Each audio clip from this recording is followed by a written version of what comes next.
কিন্তু যত মিষ্টি কম থাকুক ভোলানাথের নামে সব আমরা ভোলানাথের বিষ যদি যায় তাহলে সেটা আমরা খাওয়ার জন্য রেডি আছি, এটাই হলো কথা। ওকে রেল থেকে খুব ভালো দেখেছে, ওর কিছু একটা বিহেভিয়ার, যাই হোক আমরা তো ভালো আজ পর্যন্ত দেখিনি, দেখে ওকে এই কাজটা দিয়েছে যে দারোয়ানের কাজ।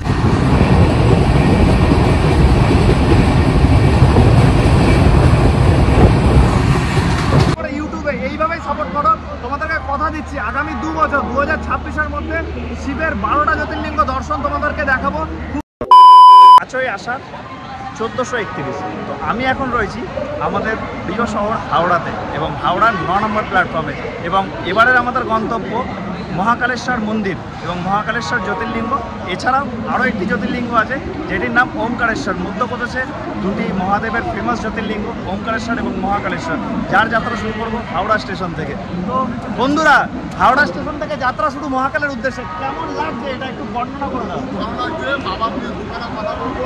বাবা যখন দিয়েছে ডাক, বাবার উদ্দেশ্যে যাওয়াই যাক। তো কত সুন্দর কথাটা বললো, বাবা যখন দিয়েছে ডাক বাবার উদ্দেশ্যে যাওয়াই যাক। তো পুরো ব্লগটা দেখতে দেখো, খুব সুন্দর হতে চলেছে। আমরা স্টেশনের দিকে সামনে যাই, গিয়ে সম্পূর্ণ তথ্য দিচ্ছি, ট্রেন কোন প্ল্যাটফর্মে আসবে, আমাদের কি ক্লাস আছে, সব কিছু ডিটেলস দিচ্ছি, দেখতে দেখো পুরো ব্লগটা। এখনও আমি রয়েছি সেই হাওড়া স্টেশনেই, এবং এবারে আমাদের একটা বড় মিস্টেক হয়ে গেছে, যেটি কিনা আমরা প্রত্যেকবার আমাদের ব্লগে আমাদের প্রিয় শহর কাঁচরাপাড়ার থেকে শুরু করি ব্লগ, কিন্তু আজকে এত প্রবল পরিমাণ বৃষ্টি হচ্ছিল যে সবার প্ল্যাটফর্মে আসতে লেট হয়ে যায়, যেই কারণের জন্য সবাই একসাথে ট্রেনে উঠতে একটু তাড়াহুড়োর কারণে কাঁচরাপাড়ার থেকে ব্লগটা শুরু করতে পারিনি যদিও বা। তো কী হয়েছে, শুরু না করতে পারি, শেষটা তো ভালো করে করব, বাবার উদ্দেশ্যে যাচ্ছি, ভালো করে ঘুরবো, ভালো করে দর্শন করবো। একদম একদম। আর একটা বিষয় আমি বলতে চাই, বিষয়টা হলো কি বলো তো, আমরা প্রায় 6 মাস থেকে 7 মাস পর আমরা এইসব বন্ধুরা মিলে একসাথে এক জায়গায় যাই, আর খুব মানে আনন্দের বিষয় যে সবাই এক জায়গায় প্রায় 7 মাস পর আমরা একসাথে এক জায়গায় থাকি। তো কতটা তোমাদের ভালো লাগছে যে তোমরা এই জায়গায় যে এই যে 6 মাস পর পর যে তোমরা যাচ্ছ, তা বন্ধুদের এরকম ভালোবাসাটা কতদিন থাকবে আমাদের, বলো দাও বন্ধু? জীবন থাকবে এই ভালোবাসাটা। আমি শুধু দুটো কথা বলতে চাই, আমাদের জীবনের ব্লগ এবং ভ্রমণ জার্নি শুরু করেছিলাম কেদারনাথ দর্শন, মানে মহাদেবের সবথেকে সুন্দর একটি জ্যোতির্লিঙ্গ দর্শন কেদারনাথ দিয়ে। তো বাবার কাছ দিয়ে আশীর্বাদ নিয়ে এসেছি, আমাদের বন্ধুত্ব আজীবনকাল থাকবে, আমাদের ভ্রমণ আজীবনকাল থাকবে। কাঁচরাপাড়ার টক্সিক মাস্তি বয়েস হিপি ঘুরবে। আর একটা 4টে লাইন বলবো। সমুদ্র থেকে যতই জল তোলো না কেন, জল শেষ হয় না। আকাশের তারা যতই তোলো না কেন, আকাশের তারা কোনোদিনও শেষ হয় না। তেমন আমাদের বন্ধুত্ব যতই দূরত্ব থাকুক না কেন, আমাদের বন্ধুত্ব ভালোবাসা কমে না। তাহলে হাতে হাত তুলে দাও, এই বন্ধুত্ব চিরকাল থাকবে তো। তবে হরর হরর হরর জয় শিবশম্ভু, জয় মহাকাল, জয় মহাদেব। সব বলতে চাই, দীপঙ্করকে ডাকতে চাই। দীপঙ্কর এদিকে, দীপঙ্করকে উদ্দেশ্য নিয়ে আমি একটা কথা বলতে চাই। দীপঙ্কর, আমি যেটা বলতে চাইছিলাম যে আমাদের একটা পরবর্তী একটা ট্রিপ বিষয়টা যেটা আছে, আমাদের একটা টার্গেট হয়েছে যে আমরা বাবার 12টা জ্যোতির্লিঙ্গ ঘুরবো। কথা দিয়ে যাচ্ছি, তোমরা আমাদেরকে ফেসবুক এবং বিশেষ করে ইউটিউবে এইভাবেই সাপোর্ট করো। তোমাদেরকে কথা দিচ্ছি আগামী 2 বছর 2026-এর মধ্যে শিবের 12টা জ্যোতির্লিঙ্গ দর্শন তোমাদেরকে দেখাবো খুব সুন্দরভাবে, এবং স্বল্প পরিমাণে, মধ্যবিত্ত বাঙালি যাতে স্বল্প পরিমাণে নিজের ইচ্ছা 12টা শিবলিঙ্গ দর্শন করতে পারে। আমাদের গ্রুপ সবাইকে দেখাবে, আমাদের গ্রুপ একত্রে রয়েছি, খুব কম পরিমাণ খরচাতে খুব সুবিধার্থে খুব ভালোভাবে ঘুরতে পারি। আমরা চেষ্টা করবো তুলে ধরার জন্য যে সবাই যেন মোটামুটি মানে খুব কম বাজেটের মধ্যে ঘুরতে পারে, কোন কোন জায়গায় যেতে পারে, মানে 12টা জ্যোতির্লিঙ্গ যে দর্শন করবো তার উদ্দেশ্যে আমরা কোথায় কোথায় মানে খুব কম বাজেটের মধ্যে আমরা চিপ রেটে ঘুরতে পারবো। আমাদের মধ্যবিত্তদের জন্য অন্ততপক্ষে একটুখানি আমরা ডিসাইড করে দিতে পারি। যাই হোক, তো এইখানেই সব কথাটাই শেষ করে দিলাম। তো আবার দেখাবে ট্রেন জার্নি, পুরো ব্লগটা তুলে ধরবো তোমাদের সামনে। Bye, tata.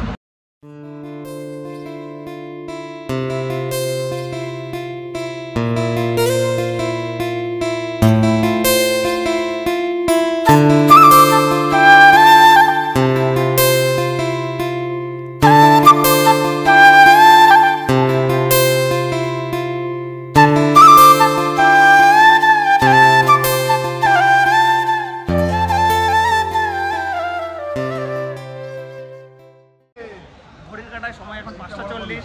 তো আমরা এখন চলে এসেছি হাওড়া প্ল্যাটফর্মের 9 নম্বর স্টেশনে।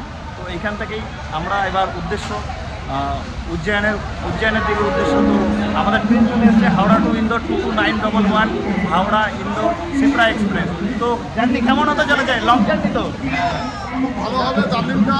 আমরা এতদিনে 11-12 জন ফ্রেন্ডরা আসতাম, এখন আমরা 20 থেকে 21 জন এসেছি। মনে করি আগের থেকে আর প্রচুর প্রচুর প্রচুর এনজয় হয় আমাদের। আমরা কতটা এক্সাইটেড! প্রচন্ড এক্সাইটেড! এটা আমাদের কোড, এটা আমাদের কোড, এটা আমাদের সিগনেচার। হর হর মহাদেব, হর হর মহাদেব। তো নির্ধারিত সময়ে হাওড়া স্টেশন থেকে ট্রেন ছেড়ে দিল। ঘড়ির কাঁটায় সময় এখন 5:45 এবং ট্রেন ছেড়ে দিল আমাদের উজ্জয়নের উদ্দেশ্যে হাওড়া থেকে। তো যাই হোক, যাত্রা শুভ করার জন্য সবার আগেই নারকেল ফাটিয়ে ট্রেনের যাত্রা শুরু করলো। তো যাই হোক, নারকেলটা কেমন, টেস্ট কেমন? সবই ঠিক আছে, কিন্তু মিষ্টিটা একটু কম আছে। কিন্তু যত মিষ্টি কম থাকুক ভোলানাথের নামে সব আমরা ভোলানাথের বিষ যদি যায় তাহলে সেটা আমরা খাওয়ার জন্য রেডি আছি। এটাই হলো কথা, সে মিষ্টি কম হোক, এটা ভোলানাথের জন্য ফাটানো হয়েছে যাত্রা প্রথমে ভোলানাথের নামে। এটা ভোলানাথের প্রসাদ হিসেবে আমরা খাচ্ছি। তোমরা যদি খেতে যাও তাহলে কমেন্ট বক্সে জানাও, আমি দিয়ে দেবো। হ্যাঁ, তোমরা যদি খেতে যাও আমরা তোমাদের জন্য নিয়ে যাচ্ছি। এই যে রয়েছে এইটুকু নিয়ে যাবো বাঁচিয়ে কাঁচরাপাড়াতে। তোমরা যদি খেতে যাও কমেন্ট বক্সে কমেন্ট করো, তোমাদের জন্য অবশ্যই দেবো। তো নির্ধারিত সময় থেকে 1 মিনিট দেরিতে 7:54 ট্রেন 7:55 এসে পৌঁছে গেছে পশ্চিমবঙ্গের একটি বিখ্যাত রেল স্টেশন দুর্গাপুরে। আর দুর্গাপুর থেকে আমাদের সাথে জয়েন হয়ে যাচ্ছে আমাদের দুই বন্ধু খুবই কাছের, নয়ন এবং দেবকান্ত। তো কেমন এক্সাইটেড এবার মহাকাল যাওয়া নিয়ে? বাবা ডাকছে তো একদম, কেউ বলে দিয়েছে বাবা ডাকছে। তো পুরো ব্লগটা দেখতে থাকো, খুব সুন্দর হতে চলেছে। এইখানে হোল্ডিং টাইম 2 মিনিটের আছে, সেই কারণের জন্য ট্রেনে উঠে যাই। পরবর্তী স্টেপগুলো দেখাচ্ছি তোমাদের সাথে। থেকে যাত্রা শুরু করে 199 কিলোমিটার পথ, 8:35 গাড়ি 8:55 মাত্র 20 মিনিট লেটে এসে পৌঁছে গেছে পশ্চিমবঙ্গের শেষ স্টেশন আসানসোলে। এবং এটি হচ্ছে আসানসোলের 4 নম্বর প্ল্যাটফর্ম এবং এখানে হোল্ডিং টাইম আছে 5 মিনিট। আসানসোল ক্রস করলেই আমাদের পশ্চিমবঙ্গ রাজ্য শেষ হয়ে যাচ্ছে এই ট্রেনের গন্তব্য হিসাবে। এরপরেই চলে আসছে ঝাড়খণ্ড রাজ্য এবং ঝাড়খণ্ডের প্রথম রেলওয়ে স্টেশন আছে এই ট্রেনের হল্ট ধানবাদ জংশন। তো পরবর্তী পুরো ব্লগটা দেখতে দেবো, খুবই সুন্দর হতে চলেছে আমাদের ব্লগটা এবং সম্পূর্ণ ট্রেন জার্নি তোমাদের কাছে তুলে ধরবো। তো আমাদের এই বন্ধু দীপ এ ট্রেনে উঠেছিল, স্লিপারে টিকিট ছিল, এসিতে আমাদের কিছু সিট ছিল, তো এসিতে এসেছিল। তো যাই হোক, ওকে রেল থেকে খুব ভালো দেখেছে, ওর কিছু একটা বিহেভিয়ার। যাই হোক, আমরা তো ভালো আজ পর্যন্ত দেখিনি, দেখে ওকে এই কাজটা দিয়েছে যে দারোয়ানের কাজ, এখানে যে আসবে গেট খুলে দেবে।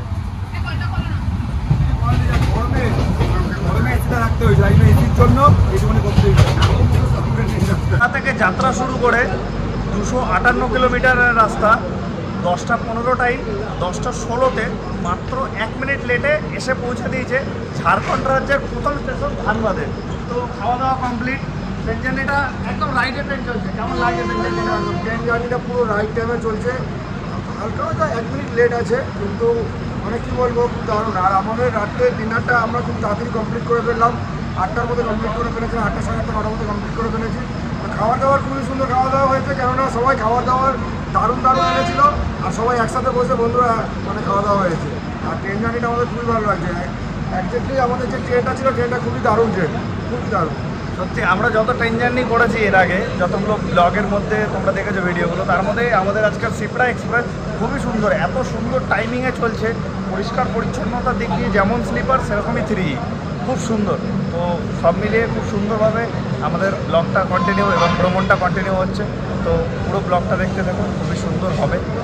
যাত্রা শুরু করে 305 কিলোমিটার পথ এসে গেছি আমরা। এখন আমরা রয়েছি ঝাড়খণ্ডের পরাশনাথ স্টেশনে। তো এইখানে টাইমিং ছিল 10:45, এসছে 10:46, 1 মিনিট ট্রেন লেট। মানে ট্রেন লেটই চলছে না, বুঝতে ট্রেন তো লেট চলছে না, এক্সপ্রেস ট্রেন তো লেট চলে। সে চলুক, কিন্তু বাবার কাছে যাবো, এটাই আমার একটা গন্তব্য স্থান। যে বাবার কাছে যেতে হবে, 10 ঘন্টা 12 ঘন্টা তখন লেট চলছে, কিন্তু বাবার কাছে আমাদের যেতে হবে যেতে। তাও আমাদের লেট চলছে না, বাবা তো এদিকেও সাথ দিচ্ছে। এদিকেও সাথ দিচ্ছে। যাই হোক, আমাদের এই বডি বিল্ডার এই বডি দেখাচ্ছে, তার কারণ হলো প্রচণ্ড যাওয়ার গরম লাগছে। আর সে নাকি আবার এই ফ্যানটা, বৌদি ফ্যানটা দিয়েছে, এই ফ্যানটা নিয়ে এসছে। এটাতে কি তার হাওয়াটা কি যাবে তার এত বড় একটা শরীরে? তোমাদের কি মনে হচ্ছে? তোমাদের মনে হচ্ছে কি শরীরটাকে ঠান্ডা করতে পারবে? কিন্তু আরেকটা বিষয় হলো, ফ্যানটা দিয়ে কেন জানি না আমি উল্টো দিকে হাওয়া পাচ্ছি, সোজা দিকে হাওয়া পাচ্ছি না। ফ্যানটা মনে হচ্ছে কিছু একটা জাদুই ফ্যান এনেছে বুম্বাদা হয়তো। যাই হোক, সেটা আমরা রিসার্চ করে পরে দেখবো। তো যাই হোক, খুব সুন্দর ঠান্ডা আওয়াজ। ওদিকে সিগন্যাল হয়ে গেছে, ট্রেনে উঠতে হবে। 2 মিনিট জাস্ট হোল্ডিং টাইম ছিল। চলো ট্রেনে উঠে যাই। ঘড়ির কাঁটায় সময় এখন 11:33। 11:30 টাইম ছিল এখানে। এটা হচ্ছে হাজারিবাগ রোড। হাজারিবাগ রোড হচ্ছে বিহারে। এবং যাই হোক, ট্রেন ভালো চলছে, সব কিছু সার্ভিসও ভালো। আরপিএফ জিআরপিএফও রয়েছে, খুব ভালো সুন্দর। কিন্তু স্টেশনটা খুব একদম নির্জল। হাজারিবাগ রোড আমি আমার লাইফে ফার্স্ট টাইম আসলাম। 6ই আষাঢ় 1431। শুভ সকাল সবাইকে। তো হাওড়া থেকে যাত্রা শুরু করে 807 কিলোমিটার পথ চলে এখন আমরা এসে পৌঁছে গেছি প্রয়াগরাজ স্টেশনে, মানে অযোধ্যাতে। তো এখন আমরা রয়েছি উত্তরপ্রদেশের। সকালবেলায় প্রচুর গরম। তো ট্রেন তো খুব রাইট টাইমে চলছে। কেমন লাগলো? খুব রাইট টাইমে চলছে। আমাদের মুখটা দারুণ হয়েছে, কিন্তু জাস্ট একটু গরম আছে বলে আমরা একটুখানি গরমে অসুবিধা ফিল করছিলাম। তাও মোটামুটি একটু ঘুম হয়ে গেছে সবাই।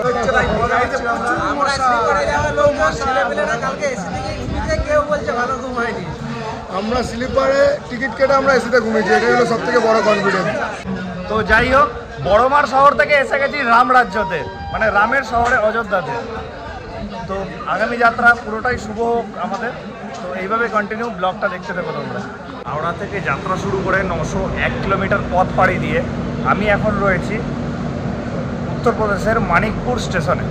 তো এখানে ট্রেনের টাইম ছিল 9:45 এবং এসে পৌঁছেছে 9:55। 10 মিনিট ট্রেন লেট চলছে। এবং এখান থেকে কিনে নিলাম 2 প্যাকেট লস্যি। তো ট্রেন এখান দিয়ে রওনা দিয়ে দিয়েছে আমাদের। ট্রেনে উঠে যাই, পরবর্তী স্টেপগুলো দেখাচ্ছি তোমাদেরকে। তো ঘড়ির কাঁটায় সময় এখন 11:08। এইখানে টাইমিং ছিল 11টায় 8 মিনিট দেরিতে এসে পৌঁছে গেছে সাতনা জংশনে। তো এইটা হচ্ছে আমাদের ট্রেনের প্রথম মধ্যপ্রদেশের রেলওয়ে স্টেশন, সাতনা জংশন। তো 3টে রাজ্য ক্রস হয়ে গেল। বোঝা যাচ্ছে কত তাড়াতাড়ি রাজ্যগুলো ক্রস হয়ে যাচ্ছে একের পর এক। অনেক তাড়াতাড়ি মানে ট্রেনটা এতটাই স্পিডে যাচ্ছে, মানে টাইম মেনটেন করছে প্রচণ্ড। 1 মিনিট 2 মিনিট লেটে ট্রেনটা চলছে, মানে এতটাই টাইম মেনটেন করে চলছে যে মনে বুঝতে পারা যাচ্ছে না যে আদৌ কি মানে আমরা কত তাড়াতাড়ি পৌঁছে যাবো। মনে তো হচ্ছে এখনই পৌঁছাবো, কিন্তু না, টাইম তো লাগবেই অবশ্যই। রাত্রি এখনও টাইম আছে আজকে পৌঁছানো। দেখা যাক এবার কতটা কি টাইম লাগে। তো গতকাল রাত্রের থেকে যাত্রা শুরু করে আমরা প্রথমে বেঙ্গল ক্রস করলাম, ঝাড়খণ্ড ক্রস করলাম, বিহার ক্রস করলাম, উত্তরপ্রদেশ ক্রস করলাম। এখন পৌঁছে গেছি মধ্যপ্রদেশে এবং আমাদের ডেস্টিনেশন হচ্ছে মধ্যপ্রদেশের উজ্জয়িনীতে, যেখানে টাইমিং হচ্ছে রাত 9:55 ট্রেনের। সাতনা জংশনের ট্রেনের হোল্ডিং টাইম ছিল 5 মিনিট। তো এখান থেকে কিনে নিলাম আইসক্রিম। তো এখানে দেখলাম আইসক্রিম পাওয়া যাচ্ছে, তো নিয়েই নিলাম। চলো এবার ট্রেনে উঠে যাই, কারণ কি ট্রেনের সিগন্যাল হয়ে গেছে, ট্রেন ছেড়ে দেবে হয়তো এক্ষুনি।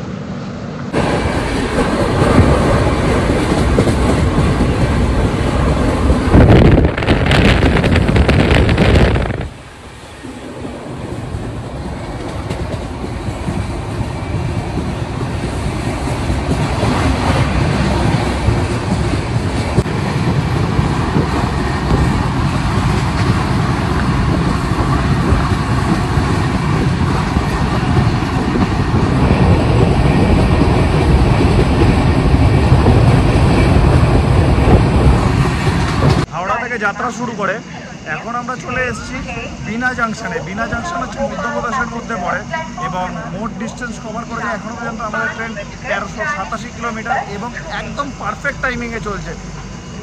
5:15তে ট্রেনের টাইম ছিল এইখানে এবং 5:15তেই ঢুকেছে। 5 মিনিটের হল্ট আছে, 5 মিনিট দাঁড়াই, দেন ট্রেনে উঠে যাবো।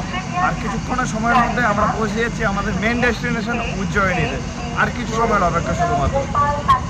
তো হাওড়া থেকে যাত্রা শুরু করে 1484 কিলোমিটার পথ পাড়ি দিয়ে এখন আমরা চলে এসেছি সন্ত হরিদ্রাম নগর। এটি হলো মধ্যপ্রদেশের ক্যাপিটালই বলতে পারো। মধ্যপ্রদেশের ক্যাপিটাল হচ্ছে ভোপাল। ভোপালের একটি সাব স্টেশন, যেরকম আমাদের এখানে পশ্চিমবঙ্গের রাজধানী হচ্ছে কলকাতা এবং কলকাতার সাব স্টেশন কলকাতা ধরতে পারো, হাওড়া ধরতে পারো, কিংবা চিতপুর ধরতে পারো, শালিমার সাঁতরাগাছিও ধরতে পারো, ওখান থেকেও ট্রেন পাওয়া যায়। সেরকমই মধ্যপ্রদেশের ক্যাপিটাল হচ্ছে ভোপাল এবং এটি হলো ভোপালের একটি সাব স্টেশন সন্ত হরিদ্রাম নগর। আর ট্রেন 7:38 এখানে টাইম ছিল, এসে পৌঁছেছে 7:42। তো উম্মাদা ট্রেন তো ঠিকঠাক চলছে, আর 4 ঘন্টার অপেক্ষা। 4 ঘন্টার অপেক্ষা। বাবার কাছে ঠাকুর দর্শন করবো, সে চিন্তা এখন মানে আমরা খুব কখন বাবার কাছে যাবো। আর বাবা সাথ দিচ্ছে না, এত তাড়াতাড়ি ট্রেনটা চলছে। অপূর্ব ব্যাপার যে এত বড় জার্নি, 7-8 ঘন্টা জার্নি, এই 1 মিনিট ট্রেন লেট নেই। পুরো টাইমিং আমার লাইফে প্রথম যে বাবার নামে বেরোনো সবকিছু সম্ভব, যেটা অসম্ভব কথা সম্ভব হয়। 1 সেকেন্ডও ট্রেন লেট নেই, পুরো টাইমে ট্রেন ঢুকছে আমাদের। তো চলো পুরো ভিডিওটা দেখতে থাকো স্কিপ না করে। আমরা চলে এসেছি, আর কিছু সময়ের অপেক্ষা শুধুমাত্র। হাওড়া থেকে যাত্রা শুরু করে 1554 কিলোমিটার পথ পাড়ি দিয়ে এখন আমরা চলে এসেছি মধ্যপ্রদেশের সুজালপুরে। তো এর পরবর্তী স্টেশনে উজ্জয়ন। মহাদেবের তো প্রচুর কাছে, কেমন লাগছে?